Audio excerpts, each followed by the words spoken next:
l'humain et la manière dont il va prélever va avoir une incidence sur lui. De là où il est aujourd'hui, c'est ce qu'il déplore, que l'humain prélève sans respect. Partent du principe que tout a une âme. La plupart de ce qu'on appelle chamans sont des hommes médecine, sont là pour aider et apporter des réponses aux autres. C'est en fonction des pathologies ou des besoins de chacun, ou même pour les tribus. Ils Oui. ont vraiment cette place aussi de guide. Il avait l'information du futur Mmh. chaman. Et souvent, le futur chaman ne le savait pas.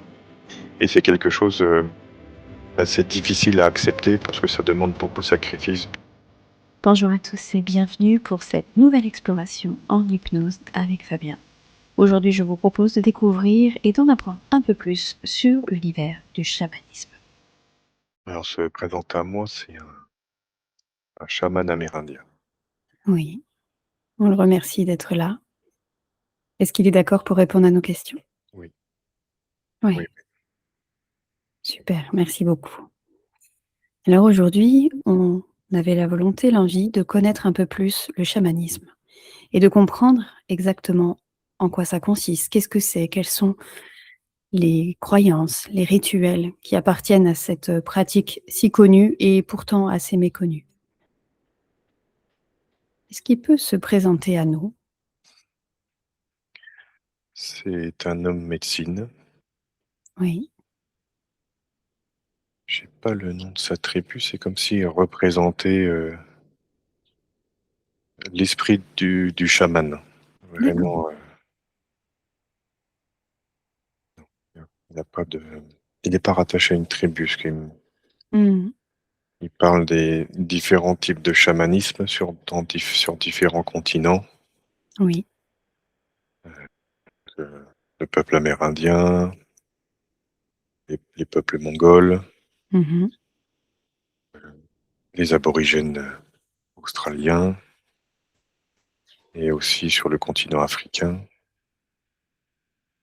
Mais c'est comme si c'était cet esprit du Mmh. chamanisme de manière générale. Je n'ai pas d'autres mots, mais c'est un peu comme s'il pouvait être le représentant. S'il devait y avoir une Oui. entité, ça serait celle-ci. OK. Est-ce qu'il peut nous expliquer qu'est-ce que le chamanisme? Le chamanisme, c'est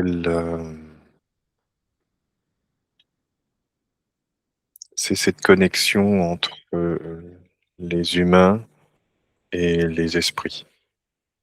Surtout des esprits de la nature, des esprits des animaux, Oui. également de la terre et du ciel. Vraiment, c'est ces deux grandes forces-là. Et ils partent du principe que tout a une âme. Oui. Et, et après, en fonction donc la plupart de ce qu'on appelle chamans sont des hommes médecine, sont là pour aider et apporter des réponses aux autres. C'est en fonction des pathologies ou des besoins de chacun, ou même pour les tribus. Ils Oui. ont vraiment cette place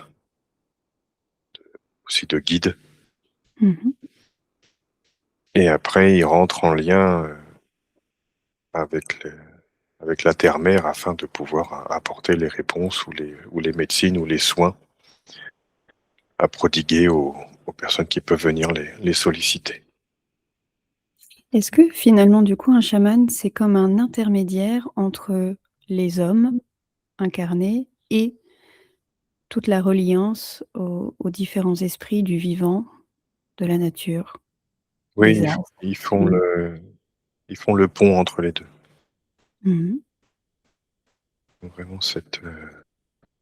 me montre les chamans d'Amazonie Mmh mh. qui vraiment discutent avec les plantes et ont cette connexion avec la terre-mère afin de pouvoir prodiguer les soins.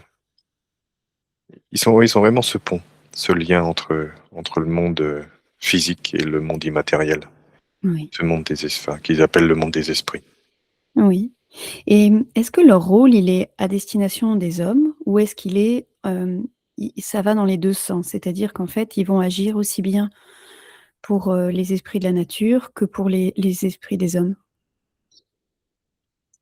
C'est surtout pour les hommes. Ils Oui, font beaucoup d'offrandes en remerciement à ce que la nature peut apporter à l'homme. oui. Ils ont ce lien. Ils ont ils ont compris que, la nature était en quelque sorte au service pour l'humain. Oui. Il y a le monde, c'est trois notions. Il y a le minéral, le végétal et l'animal, et chacune de ces strates est OK pour apporter à l'autre. Comme si c'était OK pour eux de se sacrifier pour le règne Mmh. d'après. Il y a vraiment pour eux 3 règnes, dont le quatrième, celui de l'humain, Oui. et chaque règne va apporter au second et ainsi de suite, et ils sont en accord que, le règne, en gros, le dernier puisse puiser dans les règnes précédents. Est-ce que la manière dont l'humain va puiser dans les ressources, c'est-à-dire avec une intention ou non, va influencer l'effet sur la nature, par exemple? Oui, oui, il y a vraiment cette notion d'intention, Mmh. et de bien comprendre que ce que souhaite l'humain et la manière dont il va prélever va avoir une incidence sur lui, Oui. et de là où il est aujourd'hui, c'est ce qu'il déplore, que l'humain prélève sans respect Mmh. pour tous ces esprits-là. Et donc, par exemple, si moi je jardine et donc je cultive, des légumes, par exemple, que je souhaite consommer, comment je peux faire concrètement pour justement créer cette relation, respectueuse avec ce qui est cultivé, ce qui est produit? Avoir beaucoup de gratitude dans la terre, poser poser de l'amour sur, les gestes, Mmh mh. le fait de retourner la terre, de la préparer, l'eau, remercier la graine pour ce qu'elle va donner, et même y poser une intention ou une demande, Oui, et ça va avoir une influence sur la croissance de la plante. Il est possible de demander, même si une terre a été, polluée, on peut demander à la plante heu, de ne prendre que les minéraux qui lui sont nécessaires, et d'être mmh. le moins impacté par toute la toxicité du terrain, et même en rentrant en connexion avec cette plante, d'avoir des plantes ressources qui, elles, c'est leur travail de dépollution, D'accord. et de les rentrer en synergie. Vraiment, il y a ce lien de plantes, et chacune sait ce dont elle a besoin, et laquelle d'autres de son espèce, finalement, peut venir l'épauler et l'aider Ouais. dans son évolution. Est-ce que c'est un peu le même principe que quand on souhaite, informer l'eau? Oui, oui, oui, ça, il faut comprendre que tout est composé de cette eau, de Mmh ce mh. H2O, en fait, de cette molécule, et que c'est une mémoire. Oui. Et même lorsque, on peut prendre son arrosoir pour, arroser ses plantes, déjà remercier et informer l'eau dans l'arrosoir, et cette information va aller directement dans la plante. Mmh. Et donc en l'informant, par exemple, je remplis mon arrosoir et donc j'essaye de diffuser quelque chose, une forme de gratitude ou de demander à ce qu'elle puisse venir, hydrater ou nourrir la plante de la manière la plus juste ou d c'est des Oui, choses comme ça? oui, oui, il y a pas de limite à l'intention. Après, le cette gratitude, cette lumière, simplement cela suffit déjà largement. Et Mmh. après, on peut y mettre des demandes, c'est certain, mais juste ça, de Mmh. remercier l'eau et de remercier ce qu'elle va apporter à la plante, et après de remercier la plante de bien vouloir, utiliser cette eau, heu, dans le mieux pour elle, et tout ça, voilà, permet à une bonne croissance, et lorsque, il va être venu temps de cueillir ces fruits ou ces légumes, de pareil, de remercier finalement à chaque, le don, parce que c'est vraiment comme un don de soi qu'ils le vivent. Merci de ce qu'ils, vont, apporter à soi, à sa famille, Mmh. du c'est une forme de sacrifice, Mmh. pour eux, mais c'est OK. c'est OK, ils savent qu'ils sont là pour ça. Oui, d'accord. Est-ce qu'il est possible que la nature puisse avoir, ma question peut-être un peu bête, mais un sentiment de colère? C'est-à-dire parce que l'homme ne la considère pas de manière juste? Pas spécialement. Ce qu'il Non. me dit, c'est qu'ils sont pas les plantes n'est pas en colère contre l'homme. Juste désolé de voir ce qu'il fait de cette planète. Mmh. Mais en tant que telle, la plante, vraiment pas dire qu'il y a pas cette conscience-là ou cette réflexion, mais en tout cas, elle fait ce pourquoi elle est Oui. et c'est tout. OK. Après, elle est aussi consciente que la manière dont elle est cultivée, la manière dont on lui amène si on prend le cas des pesticides ou des traitements, heu, elle est modifiée, et à l'intérieur elle-même peut être dégénérescente et amener cette dégénérescence chez l'être humain. Oui, Elle est vraiment ce qu'on en fait oui. et elle est ce Oui, qu'elle est finalement. un peu comme l'homme finalement, quand en C'est ça, fonction de ce qu'il consomme, il va avoir, une vibration différente, des effets différents. exactement. Mmh. Et comment, ça se passe, comment on peut devenir chaman? Déjà, est-ce qu'on devient chaman? Comment ça se passe? On pourrait dire qu'on pourrait le devenir, mais en fait il y a une forme de choix. En tout cas, visiblement, ce qu'il me montre, c'est que lui, ça m'est montré comme un homme, vraiment comme un homme médecine, parce que Mmh. c'était surtout ça, Oui. pour ces peuples premiers. Hem, il avait l'information du futur Mmh. chaman et souvent le futur chaman ne ne le savait pas et c'est quelque chose, assez difficile à accepter parce que ça demande beaucoup de sacrifices, beaucoup heu, de connaissances, beaucoup de travail, beaucoup d'expérience Mmh. afin de pouvoir, s'épurer et avoir accès. C'est comme si la nature choisissait l'intermédiaire entre Oui. l'humain et ses esprits. Mmh. Et il me dit que la plupart des chamans, ne voulaient pas être chamans. Oui. C'était comme prédestiné. OK. Et j'imagine que le choix de la nature, il se fait en fonction de la vibration de l'être? On peut pas en fonction de la vibration qu'on va avoir, on peut ne pas être ou ne pas être? Oui, oui, c'est vraiment, c'est comme qu'à la naissance de l'être, c'était déterminé. Il avait été Mmh. choisi à son arrivée et le chaman avait cette information et par la suite, au moment où il devait, recevoir les enseignements, c'est là que le chaman se présentait Mmh. et prenait ce disciple, en quelque sorte, pour Oui, oui. lui apprendre ce que lui savait comme ça faire perdurer cette tradition, cette manière de faire les choses. Oui. Donc un jeune chaman devient chaman parce un chaman plus ancien lui transmet son savoir, c'est ça? Exactement. OK. C'est vraiment une histoire de transition. Mmh. Et dans les outils ou enfin les instruments, si on peut appeler ça comme ça, du chaman, il y a des choses qui sont, globalement assez connues comme, les bâtons ou les tambours. Concrètement, alors j'imagine qu'il y a des variations en fonction des zones, dans lesquelles c'est pratiqué, mais c'est quoi les outils du chaman justement pour, faire sa mission? Chaque, peuple a trouvé son outil, mais ça revient souvent, le tambour, en tout cas des sons qui vibrent fort, qui rappellent les battements de cœur. Oui. Vraiment, avec des danses, avec des chants, avec des incantations. Tout ça, c'est des messages envoyés et chaque continent a eu son instrument ou son outil.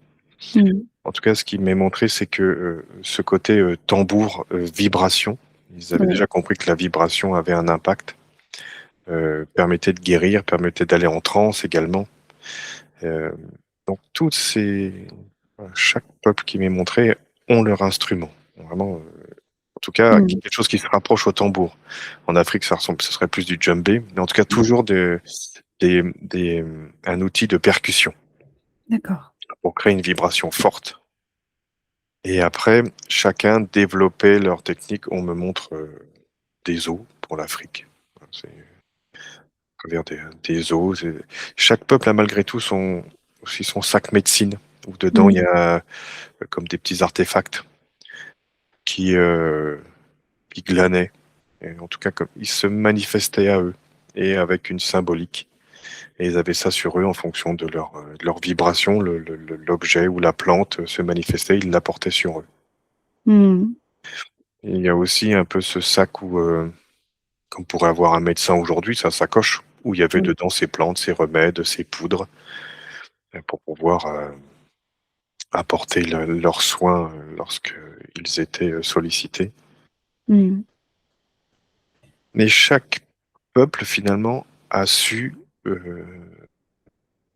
prendre simplement ce que la nature leur offrait. Ils n'ont pas cherché à prendre autre chose et à se dire que non, la nature offrait des choses et ils ont utilisé ce qu'il y avait autour d'eux pour créer leurs outils, leurs artefacts pour pouvoir Mmh. amener leurs soins et leur savoir. Oui. Ce qui veut dire qu'aujourd'hui, dans un monde, mondialisé, finalement, on pourrait, tout à fait être dans une logique, où on vient utiliser que les plantes ou les éléments qui nous entourent, de manière proche. Ils viennent de montrer les druides pour nous Européens. Oui, C'était nos chamans à nous. oui. En fait, chaque continent a vraiment eu son homme médecine. À la limite, chaman, Mmh. c'est même pas un bon terme, c'est vraiment un homme relié Oui. aux esprits qui l'entouraient, ces esprits de la nature, minéraux, végétaux et animaux. Et chacun, à travers ça, a développé sa technique avec ce qui se présentait à eux, avec les plantes qui étaient là. Ils allaient même pas chercher d'autres plantes. Vraiment, quand on me montre cette carte du monde avec chaque homme médecine, chacun utilisait, finalement sur chaque continent, on a exactement les plantes qui sont nécessaires au peuple qui vit dessus. Oui. Il n'y a pas besoin d'aller chercher. Aujourd'hui, la mondialisation, visiblement, nous amène autre chose, mais il me montre que chaque tribu qui avait leur chaman, leur homme médecine, leur druide, peu importe le nom qu'on leur donne, utilisaient vraiment ce qui les entourait. Mmh. OK. Et dans les soins, alors là, j'imagine qu'il y a aussi des spécificités en fonction des secteurs, mais, hem, il y a donc cet état, qu'on appelle, nous, un état modifié de conscience ou un état de transe. Comment ça se passe justement dans un soin chamanique? Quelle est la méthode? À quoi ça sert? Pourquoi on met les personnes dans cet état-là? Est-ce que c'est la personne qui est dans cet état ou le chaman ou la personne qui donne le soin? C'est souvent le chaman qui rentre en transe pour avoir les informations nécessaires pour la personne. Mmh. Ils ont aussi compris que ils soignaient déjà dans l'énergie, dans cette vibration. Ils savaient que ça venait d'autre part et que ça se manifestait simplement dans le corps, comme si c'était la dernière manière qu'a le corps d'exprimer un déséquilibre dans les Mmh. énergies. Mmh. Et à travers leur transe, à travers les tambours, réaligner ces informations, cette énergie, afin d'amener une guérison, un soin. Ils avaient aussi compris que les plantes, c'était une vibration.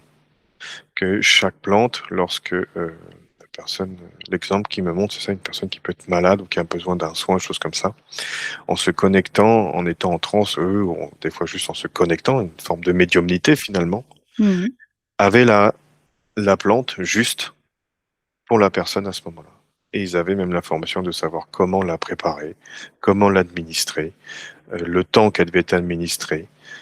Et la plante leur donnait, en tout cas dans cet état vibratoire qu'ils avaient toutes les informations nécessaires pour que le soin soit le plus bénéfique possible pour la personne. Mmh. C'est comme si la nature donne les informations, et la personne les transmet pour que, finalement, la personne qui avait besoin de ce soin puisse, appliquer les entre guillemets, le soin, que la nature lui a transmis, finalement. Exactement.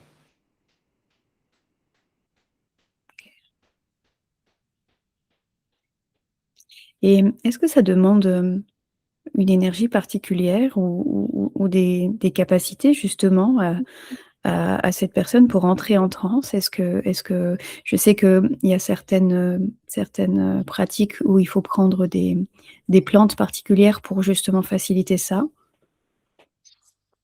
Ils ont chacun développé leur technique.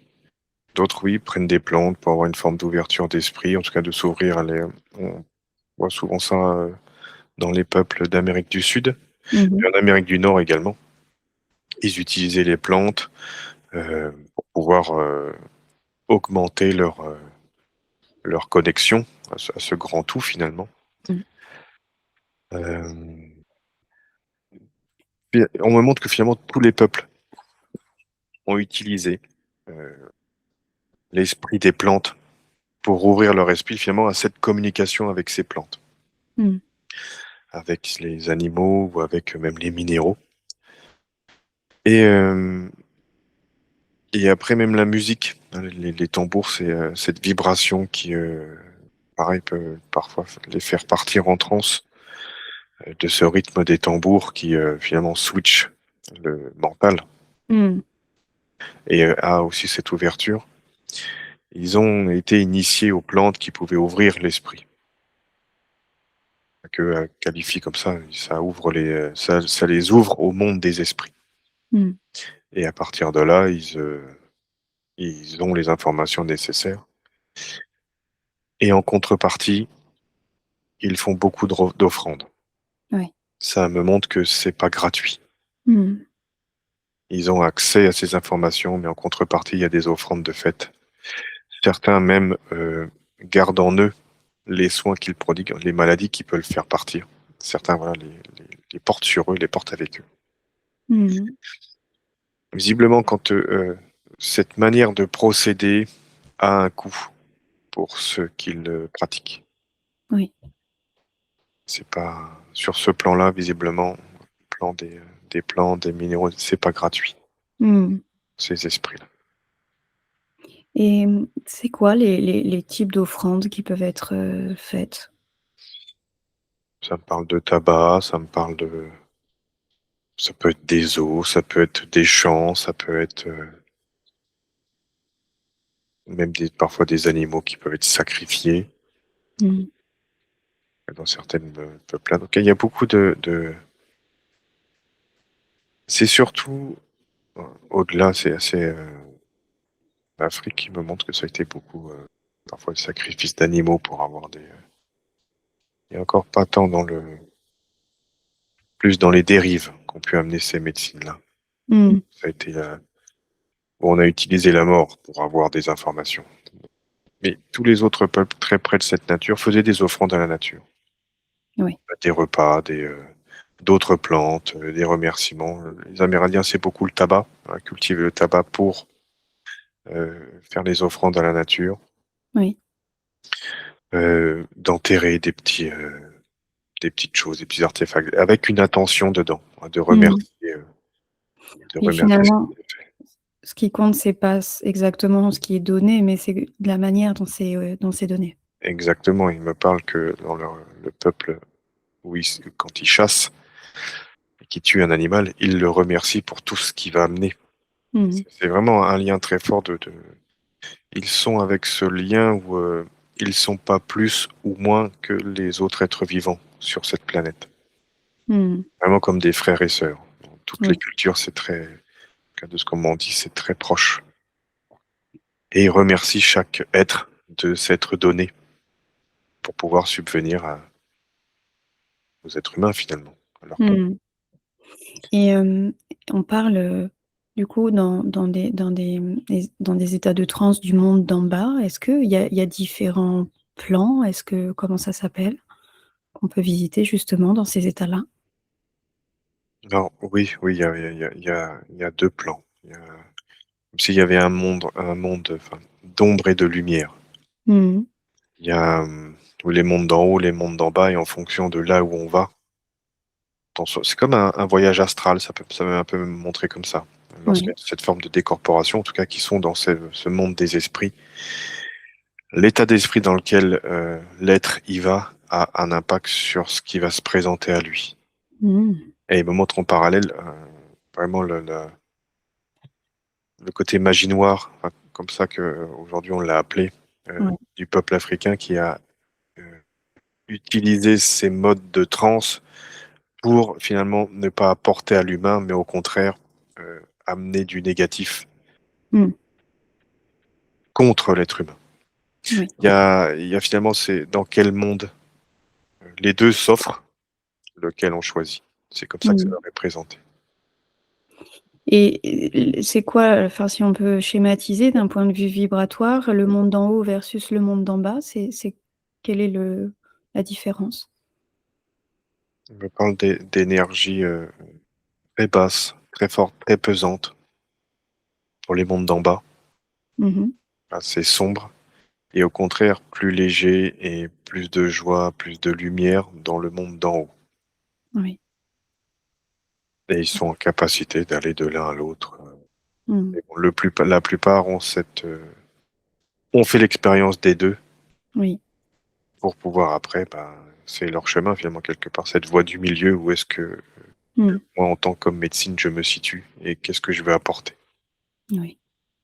Oui, puis j'imagine que, si on est, par exemple, on est dans un cercle de tambour chamanique et on part dans une forme de transe et qu'on se retrouve dans le monde d'en bas, c'est qu'on doit aller explorer des choses. Ça veut pas forcément dire qu'on est, gentil ou méchant. Non, non, pas du J'extrapole. tout. Ça permet d'épurer. Cette Mmh. expérience du monde d'en bas voit les parties sombres de la personnalité. Mmh. Ça leur permet de se connaître sur tous les plans. Ils font l'expérience des deux de toute manière. Ouais. Et en ayant l'expérience des deux, font après le choix, enfin sur leur chemin, de quel Mmh. monde ils veulent tirer leurs informations finalement. Oui. Et ça veut dire que, c'est peut-être pas réservé à tous de vivre une expérience comme celle-là? Non, non, non, déjà, ils me disent qu'ils préparent l'être qui a été choisi. La chamane le plus âgé va préparer sa succession et va l'initier à tous ses voyages, à tout, Mmh. et à partir de là, va l'aider finalement à être sur le chemin de d'amener de la guérison. C'était vraiment cela qui était en quelque sorte attendu de l'homme médecine, de pouvoir guider son peuple, d'amener des conseils et d'amener des soins, de prodiguer des soins. Et ils sont préparés, mais Mmh. ils vont toucher les 2 mondes. Oui. Vraiment ces 2 mondes-là, ils vont toucher. OK. Et aujourd'hui, il y a une grosse, enfin, il y a en fait, j'imagine qu'il y a eu des vagues plus ou moins importantes de chamanisme et moi, je n'ai pas assez de recul évidemment pour, pouvoir commenter ça, mais on sent, aujourd'hui avec, heu, cet éveil de conscience, que le chamanisme est un sujet qui reprend du terrain, si je peux le dire comme ça.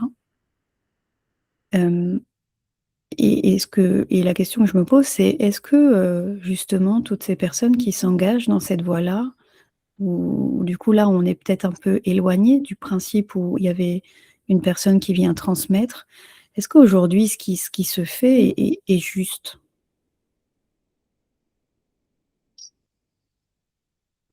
Sur le plan du chamanisme, il y a toujours un moment sur le chemin, si c'est la voie d'un être du monde, il y aura mis sur chemin un une personne qui est aussi sur ce chemin-là. Mmh. Si c'est le chemin que celui en tout cas ça se pré comme, cela m'a été dit, c'est présenté sans qu'on s'y attende. Ça Mmh. se manifeste à l'être. Celui qui décide de le devenir peut être peut-être très bon Mmh.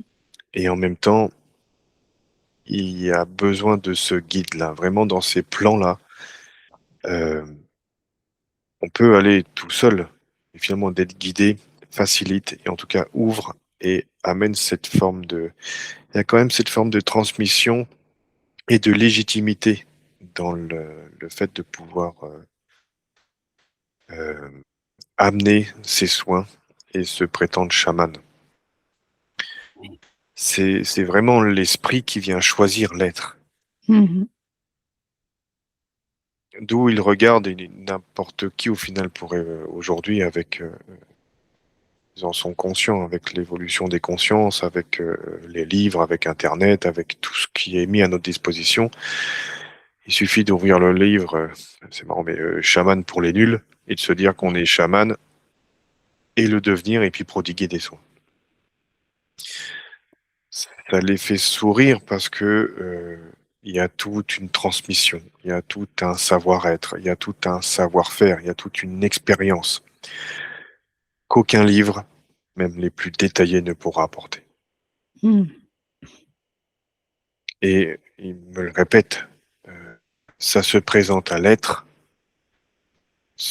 alors qu'il le veut pas, qu'il ne l'attend pas. Mmh. Il est vraiment choisi par cet esprit. En tout cas, ça me montre, pour les Amérindiens, c'est l'esprit de l'ours et c'est mis sur le chemin de l'être. Le chaman amérindien, c'est vraiment son animal, ce qu'ils appellent l'animal totem, en tout cas l'animal, l'esprit principal dans le chamanisme amérindien, c'est l'ours.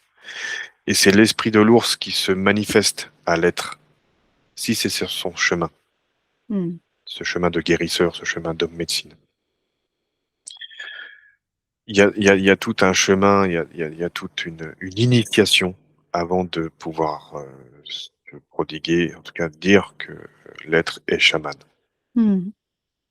Ça se fait pas en un claquement de doigts.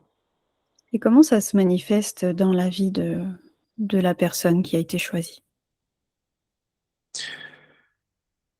Ça se met en place, pour comprendre le côté animal-esprit et comme le chamanisme amérindien, c'est surtout l'ours, c'est ce que ça me montre. Euh, L'animal se manifeste à lui dans l'enfance de l'être, de l'humain. Mmh. Des choses qui peuvent le marquer, des endroits où il a été, des animaux préférés. Il y a plein, plein, plein de manières que la vie va trouver pour lui montrer, de manière consciente ou inconsciente, que c'est son chemin. Oui. Et après, le maître se présentera à l'élève.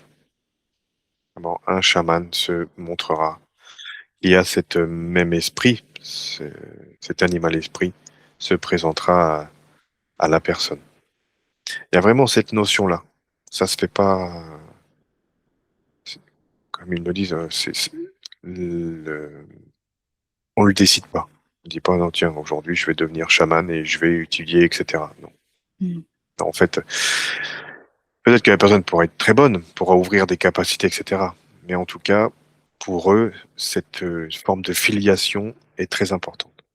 Oui, oui. Oui, parce qu'aujourd'hui, il existe des formations justement pour être chaman, mais on comprend là dans les réponses qui sont données ce côté un petit peu antinomique. Mais pourtant, Oui, si jamais on s'est senti appelé, le fait de mettre, enfin d'aller dans cette direction pour assurer peut-être un peu le mental et cetera, ça peut être quand même une option qui peut être, viable, en tout cas en première intention.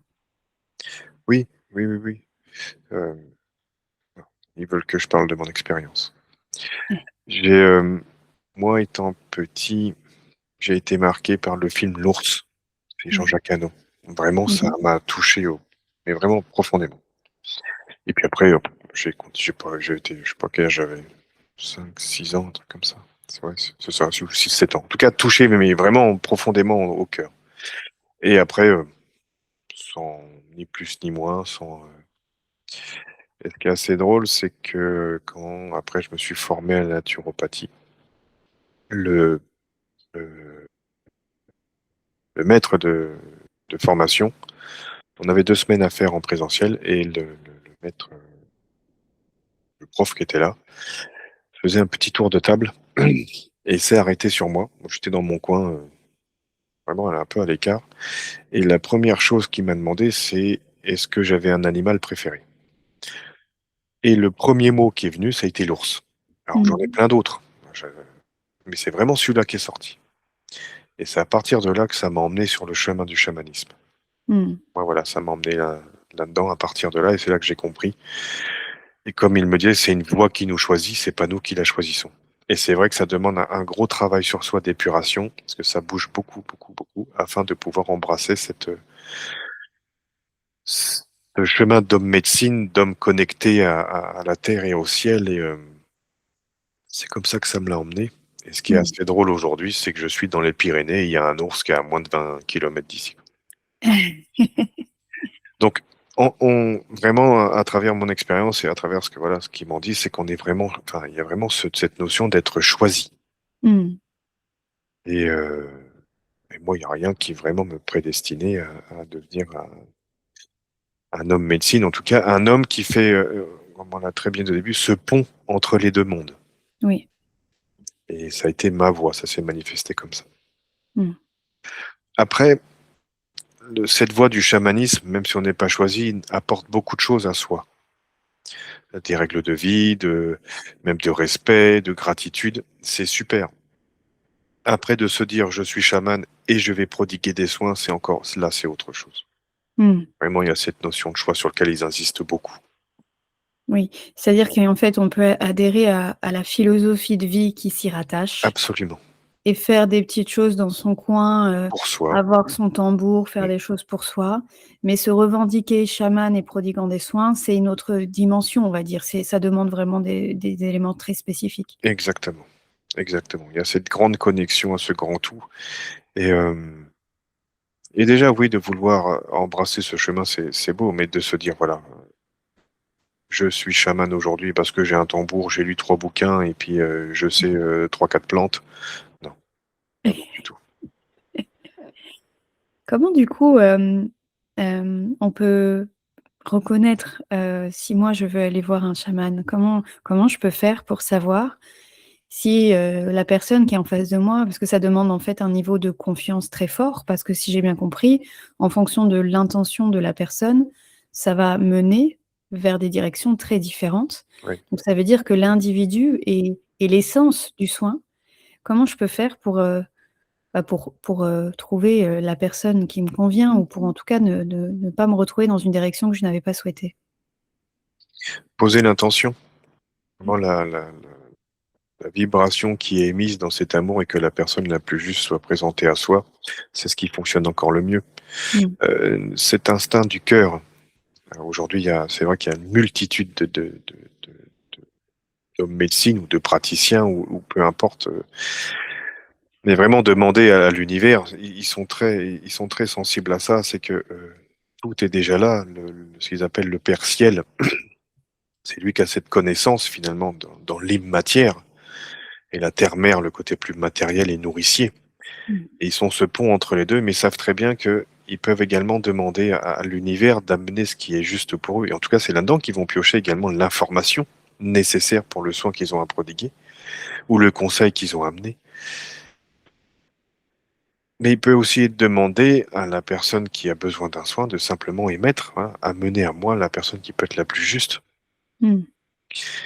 et de laisser la vie, laisser cette énergie, cet esprit agir finalement et ramener à soi la personne qui peut être la plus judicieuse en tout cas à ce moment-là.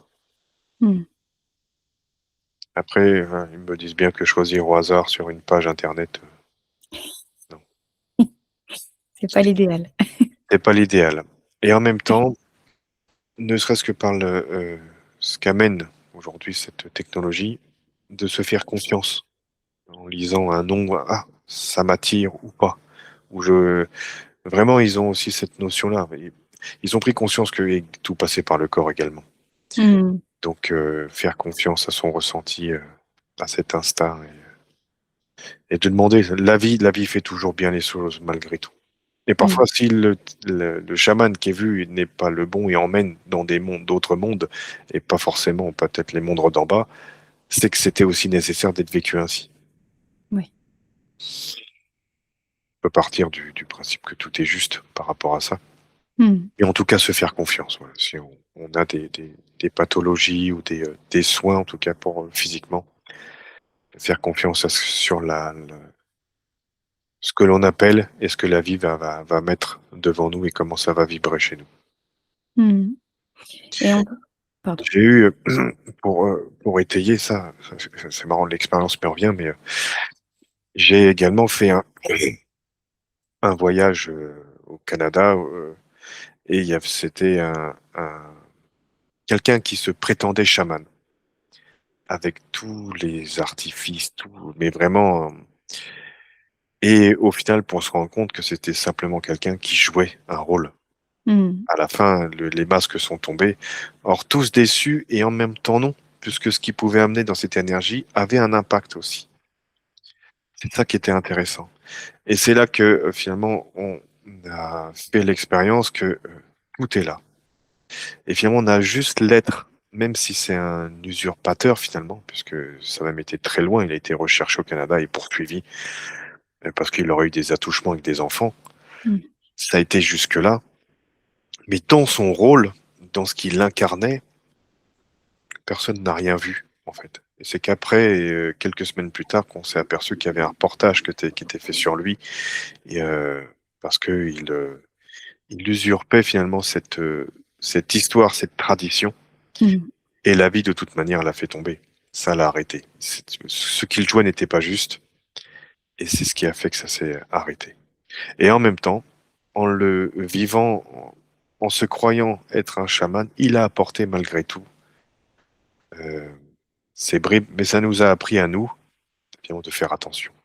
Mmh. Voilà, il y a de tout. Et des fois, même si on pouvait avoir, et avec le recul, discutant avec les autres, chacun avait à un moment senti qu'un truc était dissonant, Mmh. mais pris par le bel orateur qu'il était, etc. Et puis la recherche, que la quête de vouloir quelque chose, parfois empêche. On veut tellement être soigné ou tellement croire en quelque chose qu'on ne voit plus. Mmh. Et ça a été notre expérience à nous. Oui. Donc finalement, on a compris que tout était juste. Et que maintenant, bah, ces prémices de doute qu'on avait pu avoir, bah, il suffit de s'écouter. Et on a la vérité. Mmh. Ça demande déjà, pour être dans cette posture-là, justement, de faire déjà un premier travail vers soi-même, pour justement ne pas être, dirigé par son ego, par son mental, et vraiment rester connecté au corps, au ressenti, pour justement, que ce soit pas, même à l'intérieur de soi, que ce soit un ressenti qui soit le plus juste possible. C'est ça, c'est la leçon. C'est ce qu'ils disent. C'est très juste. Il y a ceux qui se disent être chaman, mais qui ne le sont pas, et ceux qui veulent pas l'être et qui le sont. Et l'être qui a besoin d'aller choisir l'un ou l'autre aura celui qui, en tout cas dans l'instant, est le nécessaire pour lui dans son expérience. Oui. Ils ont cette vue de, des expériences du livre, des expériences, que tout est déjà là et que ce qui est joué dans l'expérience est juste. Ils ont aussi cette notion-là. Mmh. Et on parlait tout à l'heure de comment? La philosophie de vie, d'une certaine manière. Qu'est-ce que dans le quotidien d'une personne qui est donc réellement chamane, quels sont les principes qui sont mis en place justement dans cette vie quotidienne? Enfin, qui sont pas les principes, mais en tout cas comment ça se déroule? Il y a un grand respect pour tout ce qui est, euh, une sensibilité à ce qui les entoure, une grande humilité. En tout cas, ils savent que ils font partie d'un tout Mmh. et que ce tout fait partie d'eux. Il n'y a pas de... Et en tout cas, ils se sentent très petits. Ils sont pas plus. S'ils devaient avoir cette sensibilité, c'est qu'une petite herbe ou une petite fleur de 2-3 centimètres est aussi importante qu'eux. Mmh. Ils ont aussi une gratitude tellement en permanence et une joie de vivre. Mmh. Ils sont aussi conscients qu'ils sont qu'une âme qui vient faire une expérience et qui doivent apporter. Ils apportent finalement. Ils me montrent comme une partition de musique. Ils sont une note sur une partition et ils jouent leur note, point. Ils Mmh. vont pas chercher à être autre chose. C'est aussi ce que la nature leur amène. Un chêne ne va pas chercher à jouer à être un sapin et vice-versa. Mmh. Le chêne va jouer le rôle du chêne et le sapin va jouer le rôle du sapin. Et c'est ce qui permet finalement dans cette harmonie d'avoir cette symphonie de la vie. Mmh. ils jouent leur rôle, ce pourquoi ils sont venus s'incarner. Mmh. Ils ont aussi cette notion.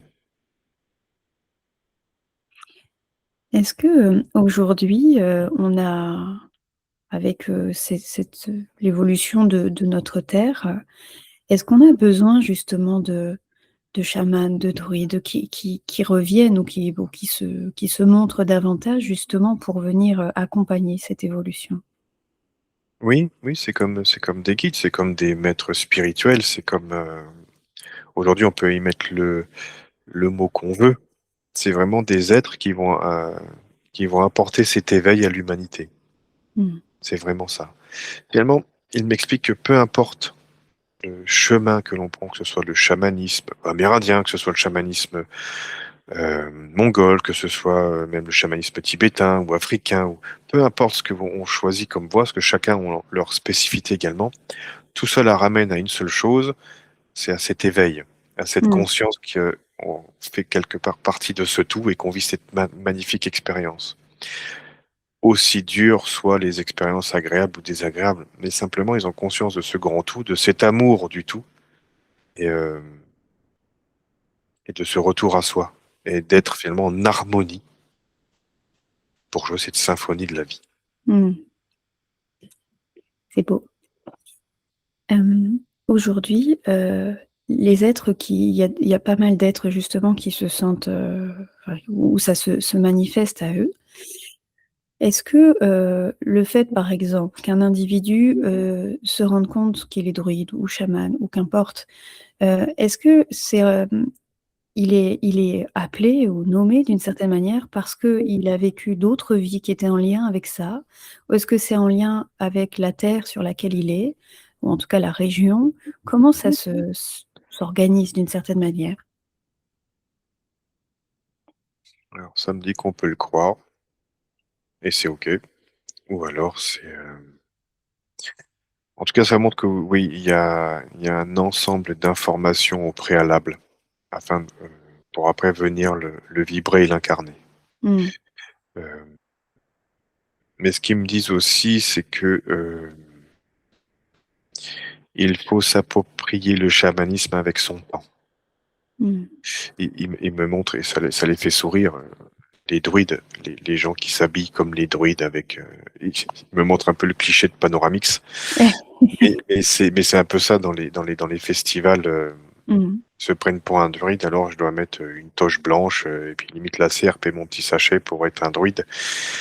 Mais ils me disent que ce folklore a plus besoin d'être joué.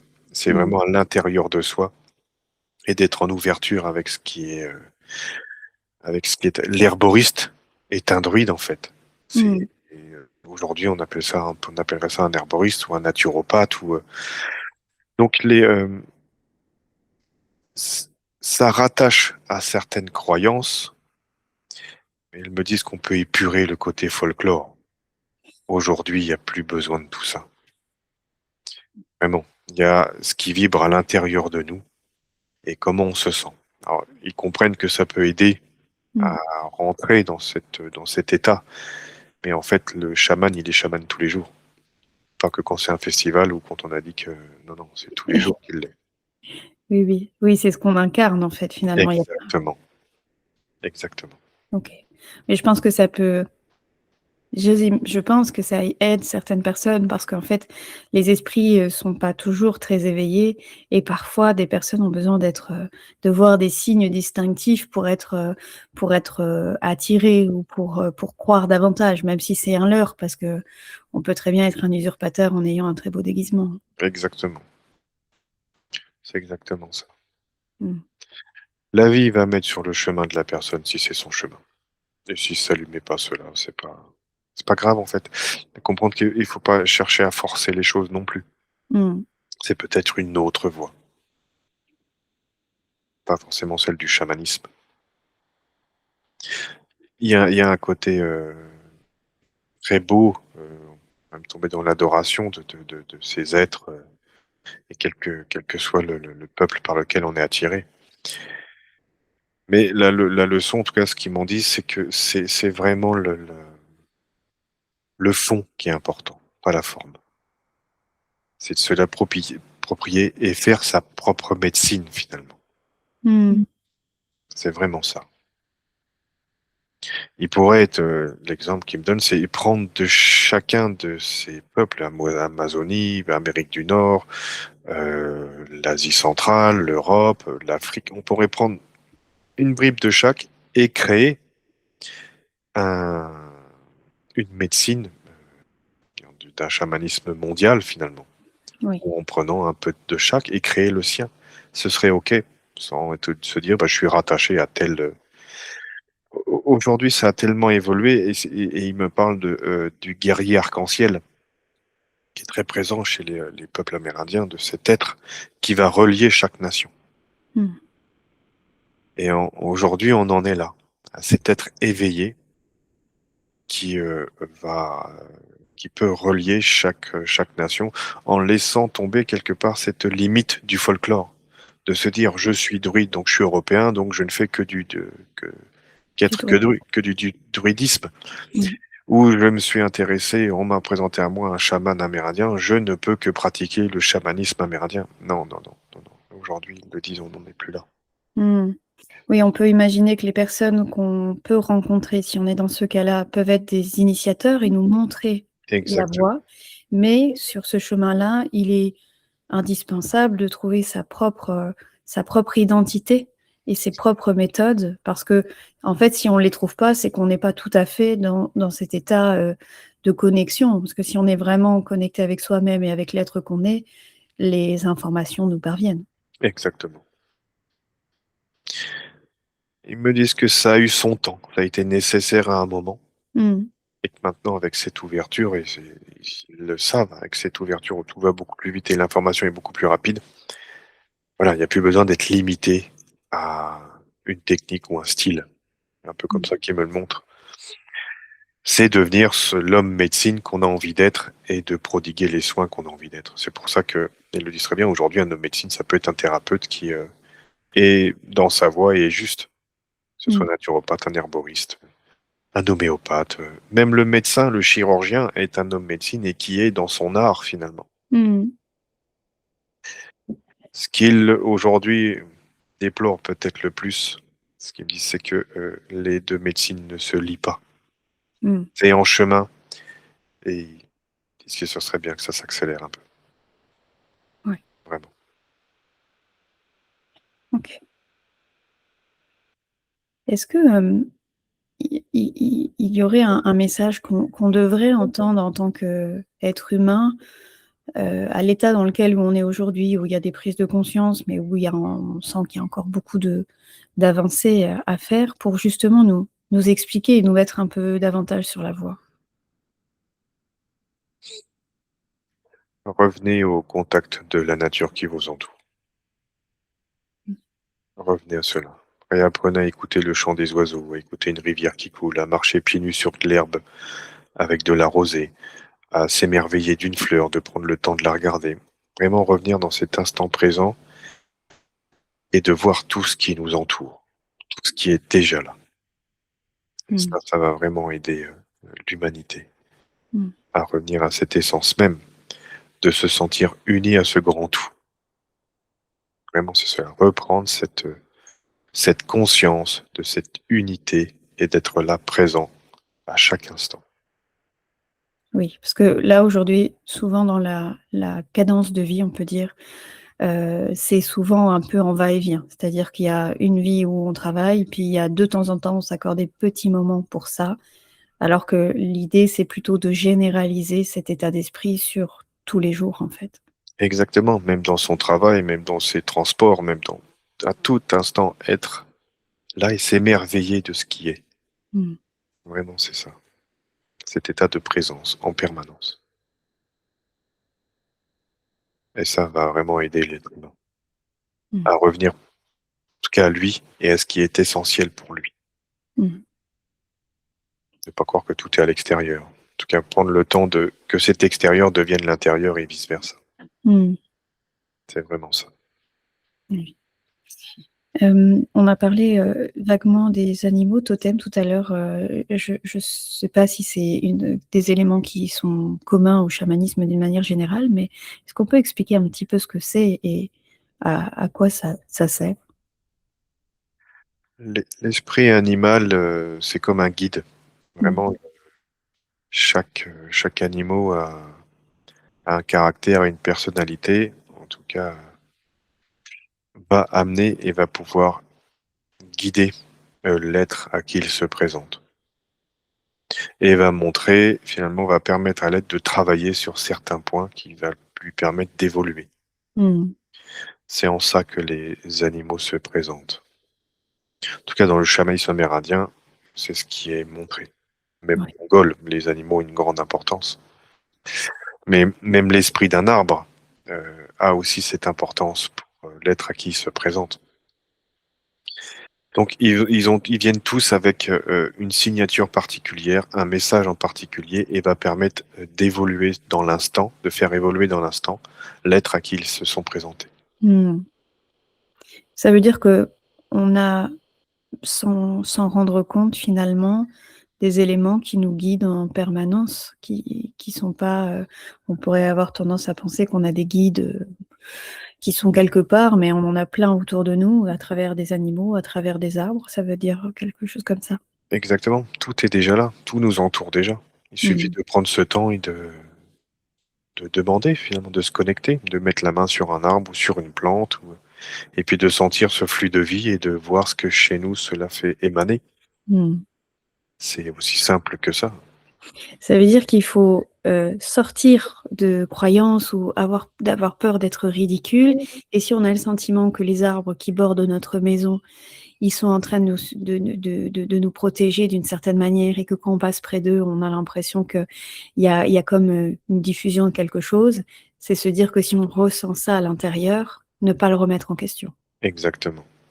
C'est un être vivant avec un esprit, lui parler, et c'est vrai qu'aujourd'hui, enfin, il me parle des expériences qui ont été faites sur les plantes. Elles ont des ressentis, elles diffusent de la chimie en fonction de si elles ressentent de la peur ou si, Mmh. on leur fait du mal ou si et c'est vraiment un être vivant à part entière, et ils ont aussi leur esprit, et de prendre le temps de poser la main dessus, de remercier pour les fruits qu'il va donner, d'apporter de la lumière, de la paix, de l'amour à cet arbre juste par intention, qu'ils reçoivent quelque chose, et d'écouter en retour ce qui nous est donné.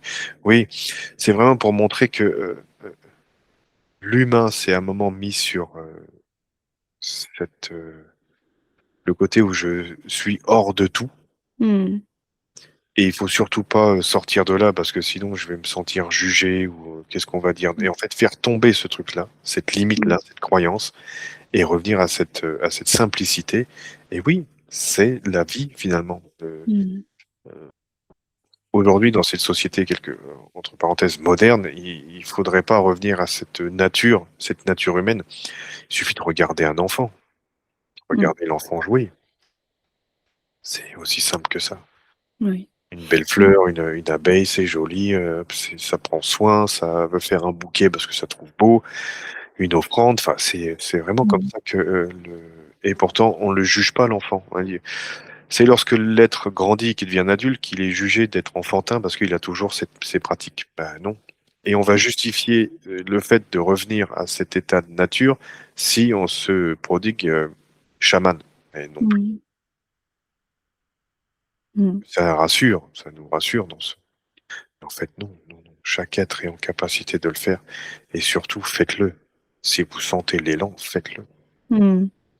C'est, Reconnectez. accepter de revenir à une forme d'humilité parce que, en fonction des générations, il y a les générations précédentes, par exemple, ont pu être un petit peu, jugées sur le fait qu'ils passaient tout leur temps dans leur jardin et qu'ils étaient ils comprenaient pas la technologie et cetera. Alors que finalement, ils étaient dans une forme d'authenticité avec eux-mêmes parce qu'ils étaient dans un rapport plus connecté avec la nature. Exactement, et en même temps, les 2 mondes ont leur place. Mmh. Il faut pas en privilégier un et en délaisser l'autre, et vice versa. Oui. Aujourd'hui, c'est ce qu'ils me disent, il faudrait en quelque sorte prendre le meilleur des 2 mondes. Mmh. C'est ça. Et trouver un équilibre là-dedans. Ne pas stigmatiser l'un, et ne pas créer une ombre chez l'un et une lumière chez l'autre et vice-versa. Non. Mmh. Les deux ont le si aujourd'hui cela se présente, les deux ont leur rôle à jouer, mais l'un ne doit pas écraser l'autre. Il faut trouver le juste équilibre. En tout cas, vous le voyez aujourd'hui, vous avez l'intelligence artificielle qui se développe énormément et en Mmh. même temps beaucoup de gens qui veulent revenir à cet état de nature, qui se coupe du monde, Oui. technologique. Ce qui m'est dit, c'est que l'un ou l'autre, en tout cas rentrer dans les extrêmes, c'est pas la solution. Mmh. C'est de trouver l'équilibre des 2 mondes. Peut-être qu'aujourd'hui, cette intelligence artificielle, avec toute la connaissance qu'il est en train d'ingurgiter, peut avoir dans la gestion de cette planète et de la nature, mais des superbes idées, Mmh. qui pourraient même aider l'homme, avec toute la connaissance qu'ils sont en train d'engranger, que l'homme ne peut pas, même s'il est extrêmement intelligent. En tout cas, être cette mémoire, ce n'est pas possible. Et c'est là que cette intelligence peut aider l'homme à prendre plus de temps à cette connexion avec la nature, à revenir à ce qu'il est, et finalement permettre à toute cette technologie d'aider l'homme finalement à s'élever. C'est en ça qu'il faut le voir. Oui, il faut en fait essayer de garder un niveau de conscience permanent, c'est-à-dire ne pas tomber dans cet, état où on est un peu hypnotisé par les écrans et on ne pense plus, on ne ressent plus. On est un peu en automatique. C'est ça. C'est rester conscient tout le temps et trouver l'équilibre. C'est pas à l'humain d'être en automatique. C'est Mmh. à la technologie qu'il est en train de créer. Mmh. L'être humain doit être. Et la technologie qu'il crée va faire. Mmh. Et c'est en ça, en tout cas, qu'il doit aller. Oui, C'est un outil pour lui permettre d'être. oui. C'est vraiment ce qu'il doit comprendre. Mmh. Et du coup, être dans une forme d'accueil, c'est-à-dire qu'on peut avoir en effet tendance à avoir une forme de dualité très marquée sur des personnes qui sont plutôt dans une approche un peu, où ils veulent vraiment se reconnecter à la nature, voire vivre comme on vivait il y a quelques années et cetera, et d'autres qui sont pro technologie. L'idée, c'est vraiment, d'avoir un accueil, sans jugement ni sur l'un ni sur l'autre, accepter la pertinence d'existence de tous ces éléments-là et trouver au milieu de tout ça, notre équilibre intérieur qui fait qu'on ne se fuit pas, mais on est en conscience au milieu de ces environnements qui sont riches. Exactement. C'est exactement ça. Trouver l'équilibre dans ces 2 mondes. Et aujourd'hui, c'est un peu ce qui, l'être qui est présent, c'est ce qu'il souligne. Mmh. Le L'esprit chamanique était consciente de cette évolution et utilisait les outils que il n'a jamais réfuté la technologie, en tout cas l'avancée. Ça a même Mmh. été utilisé, ils se sont aperçus que certains outils que pouvait apporter le modernisme leur facilitaient leur travail et Mmh. leurs soins. Ils ont utilisé ce qu'ils ont les 2 mondes finalement. C'est ça que ça leur a permis. Mmh. Mais ils en étaient conscients, de trouver l'équilibre entre les 2. L'un n'est pas meilleur que l'autre et l'un n'est pas moins bon que l'autre. Mmh. Et c'est en ça être présent, c'est pouvoir prendre pour soi ce qui est le meilleur finalement, Mmh. ce qui nous fait le plus vibrer, cet élan du cœur. Et toujours dans cette joie, vraiment dans cette joie et dans cet amour et cette gratitude infinie qu'ils pouvaient avoir, Oui. ils ont toujours. En s'affranchissant du regard des autres, du coup. Exactement. Mmh. Ce qui est pas forcément facile pour tout le monde, mais c'est un axe à travailler. OK, très bien. Est-ce qu'il y avait quelque chose d'autre, qu'on a besoin d'entendre maintenant avant qu'on termine? Non, ils nous remercient de d'avoir pu s'exprimer, d'avoir pu partager. Il y a une grande gratitude Mmh. pour ce qui vient de se jouer là.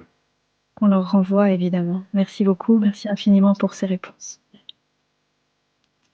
Si tu as aimé cet épisode, n'hésite pas à t'abonner, à liker, à commenter et même à partager.